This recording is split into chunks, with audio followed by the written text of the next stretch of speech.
Hello மக்களே, இன்றைக்கி நம்ம செய்ய போகிறது புடலம் புட்டு. அது எப்படி செய்யலாம்னு பார்க்கலாம் வாங்க. அது ஒரு 5 மணி நேரம் முன்னாடி கடலைப்பருப்பு ஊற வச்சு எடுத்துக்கணும். அதை அப்படியே கொஞ்சம் ஊற வச்சு எடுத்து வாஷ் பண்ணிட்டு இதை அப்படியே அரைச்சி எடுத்துப்போம். இப்போ வேக வைக்கிறதுக்கு வந்து இட்லி குண்டால் மாற்றிப்போம்.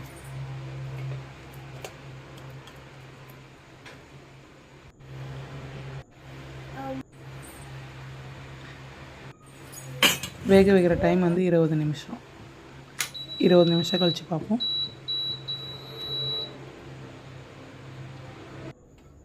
20 நிமிஷம் ஆயிடுச்சு. நல்லா வெந்துருச்சு பாருங்கள். இப்போ அப்படியே ஒரு கிண்ணத்தில் மாற்றிப்போம். கிண்ணத்தில் மாற்றி நல்லா உதிர்த்துப்போம்.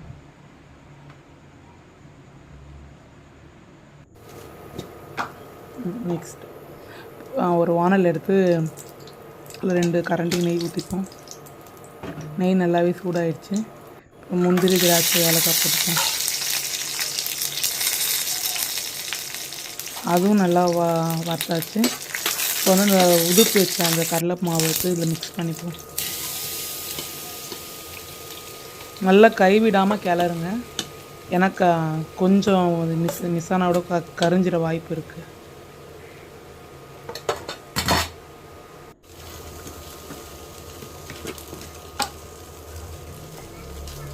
இந்த ஸ்டேஜில் கொஞ்சம் நெய் ஊற்றிக்கோங்க. ஏன்னா அந்த அரோமா நல்லா வரும்.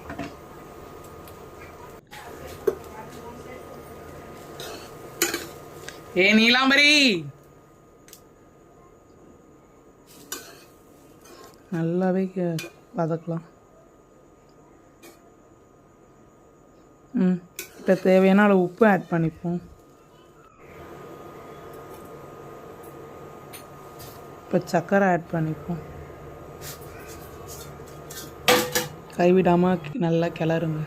சர்க்கரை போட்டு ஒரு 3 நிமிஷத்தில் அடுப்பு ஆஃப் பண்ணுறங்க.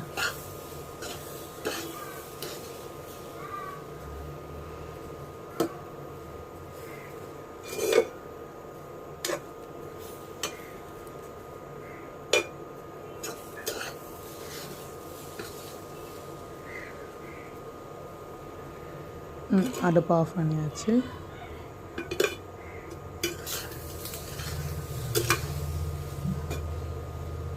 நான் இப்போ அடுப்பு ஆஃப் பண்ணிட்டு இப்போ சும்மா தான் நான் கிளறின்னு இருக்கேன்.